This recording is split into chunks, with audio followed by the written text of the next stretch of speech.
नमस्कार दोस्तों, स्वागत है आप सभी का हमारे इस न्यू वीडियो में। आज की वीडियो में मैं बात करूंगा निबंध लेखन की कला के ऊपर। तो चलिए शुरू करते हैं। निबंध लेखन की आवश्यकता परीक्षोत्तीर्णता से लेकर लेखक यश प्रार्थी व्यक्तियों तक को सर्वदा पड़ती है। आरंभिक कक्षाओं में जब हमारा बोध विकसित नहीं होता तब शिक्षक कुछ सूत्र बताकर हमें निबंध लेखन से अभिज्ञ बनाता है। यह प्रयास कुछ वैसा ही होता है जैसे उंगली के सहारे बालकों को चलना सिखलाना या पीठ के भार द्वारा तैरने की आदत डालना।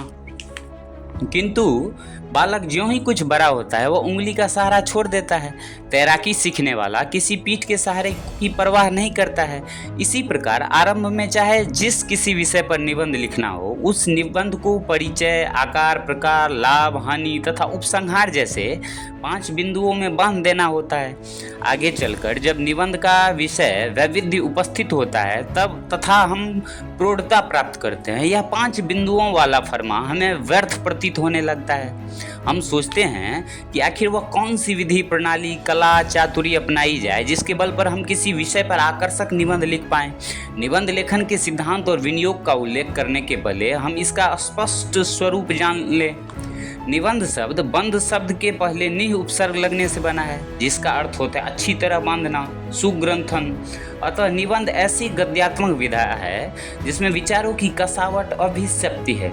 अंग्रेजी भाषा में इसके लिए ऐसे शब्द का उपयोग किया जाता है जिसका अर्थ है प्रयत्न करना। इस प्रकार अंग्रेजी और हिंदी शब्दों के मूल अर्थ में पर्याप्त अंतर है। एक ओर बंधन है तो दूसरी ओर ढीलापन। इस तरह दो विशेषताओं की सहायता लेकर यदि हिंदी और अंग्रेजी शब्दों का अर्थ स्पष्ट करना चाहे तो हम कह सकते हैं कि हिंदी के निबंध शब्द का तात्पर्य परिबंध निबंध है और अंग्रेजी के ऐसे का तात्पर्य निर्बंध निबंध। इसी तरह निबंधों की 2 कोटियाँ होंगी, पहला परिबंध निबंध और दूसरा निर्बंध निबंध। परिबंध निबंध में लेखक अपने को बिखराएगा नहीं, वो अपनी विषय पर कुंडली मारकर बैठ जाएगा। उसका निबंध एक रूप सूत्रित रहेगा। रॉबर्ट लिन ने इसके बारे में लिखा है, sometime it is nearly a sermon, sometime it is nearly a short story, it may be a fragment of autobiography और अ पीस ऑफ नॉनसेंस। परिबंध निबंध में ऐसी बात नहीं हो सकती, किंतु निर्बंध निबंध में लेखक को पूरी आज़ादी है। कभी वह धरती की सुषमा देखे, कभी जल क्रीड़ा करे, कभी व्योमोहार। जी.के. चेस्टरटन की तरह रेल के एक टिकट पर या खल्ली के एक टुकड़े पर तीनों लोगों की परिक्रमा कर जाए। ऐसी ही रचना के लिए loose sally of mind, undigested piece, not regular, orderly in performance जैसी बात कही गई है।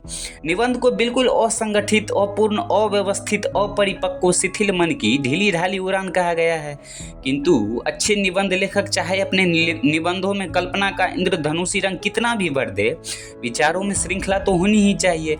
हम निबंधकार से दिवास्वप्न की आशंका नहीं कर सकते। अतः निबंध के कुछ 3 तत्व हैं जिन्हें हृदयंगम किए बिना सफल लेखन संभव नहीं है। पहला विचार या भाव केंद्रण, दूसरा तारतम्य या संगीत और तीसरा अभिव्यंजना कौशल। वस्तुतः ये ही वामन के 3 डेग हैं जिनकी सहायता से लेखक प्रभाव उत्पन्न कर सकता है। जब मन में विचार उमड़े तो उन्हें थमने दें, फिर उन्हें क्रमबद्ध, ललित एवं मोहक भाषा में उपस्थित कर दें। निबंधकार को अति दीर्घता और अति संक्षिप्तता के अतिरेकों से सावधान रहना चाहिए। निबंधों की कई कोटियां निर्धारित की गई है और सभी विषयों पर एक ही तरह की जादुई छड़ी नहीं चलानी चाहिए। विचारात्मक, विवरणात्मक तथा भावात्मक निबंधों के उपस्थान और विस्तारण में अंतर होना चाहिए। इन निबंधों की कोटियों पर ध्यान रखने से बात स्पष्ट होगी। पहला विचारात्मक, अनुशासन, देशभक्ति, राष्ट्रभाषा। दूसरा विवरणात्मक, गाय, रेलगाड़ी, वायुयान, हाट, ग्राम पंचायत। और तीसरा भावात्मक, बदली, घिराई, मोमबत्ती। और तीसरा एक प्याली चाय। अब इन विषयों को देखकर आप विचार करें, व्यक्ति भेद से विषयों के चुनाव में भेद हो जाएगा। जो कल्पना संकुल आत्मनिष्ठ व्यक्ति नहीं है वह तीसरे खंड के विषय को डर से दंडवत कर लेगा। बुद्धि प्रवण विचारक कोटि का व्यक्ति प्रथम खंड के विषयों पर लेखनी चलाने की सोचेगा।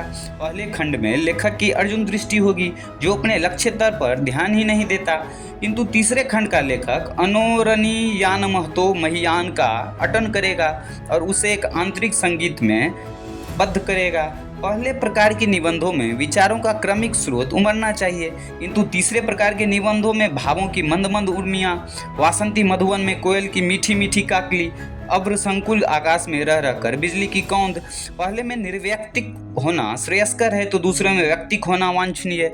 सिद्धांत प्रयोग के लिए कोई एक विषय चुने, जैसे बदली घिराई, कल्पना हिंडोले पर पैंग मारने लगे, मनु मधुकर विभिन्न फूलों की डालियों पर उड़ने लगा, उपमानों के संचित कोष खुलने लगे, अनुभूतियों का प्रवाह मचलने लगा। किसे रखें किसे त्यागें, कहाँ से समारंभ हो कहाँ समापन। मन में कई चित्र उभरे, यह बदली जैसे पूर्वोत्तर रेलवे की मालगाड़ी धुएं के गुब्बारे छोड़ते जा रही है। यह बदली जैसे नील जलधि पर जंगी जहाजों में विस्फोट हुआ है। यह बदली जैसे किसी घायल हृदय के गहरे घावों के निशान हो। और फिर कालिदास की विरहिणी याद हो आई, भवभूति की मालती याद हो आई, जैसे कि पद्मावती याद हो आई, और याद हो आया मदन वात्स्यायन का नया मेघदूत।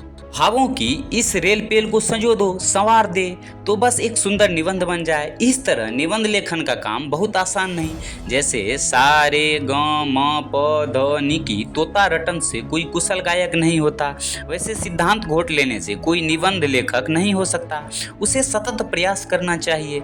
निबंधकार की ज्ञान संपदा विस्तृत हो, मन का द्वार उन्मुक्त हो, वह बौद्धिक प्राणायाम और समाधि भाषा में दक्ष हो, तभी वह निबंध लेखन में अक्षय यशो लाभ कर सकेगा। तो ये था हमारा पहला इस सीरीज का वीडियो, जो कि था टाइटल निबंध लेखन की कला के ऊपर।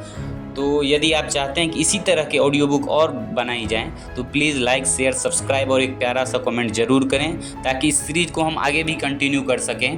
तो आज के लिए इतना है, मिलेंगे फिर कल किसी न्यू वीडियो के साथ। तब तक के लिए थैंक्स फॉर वॉचिंग।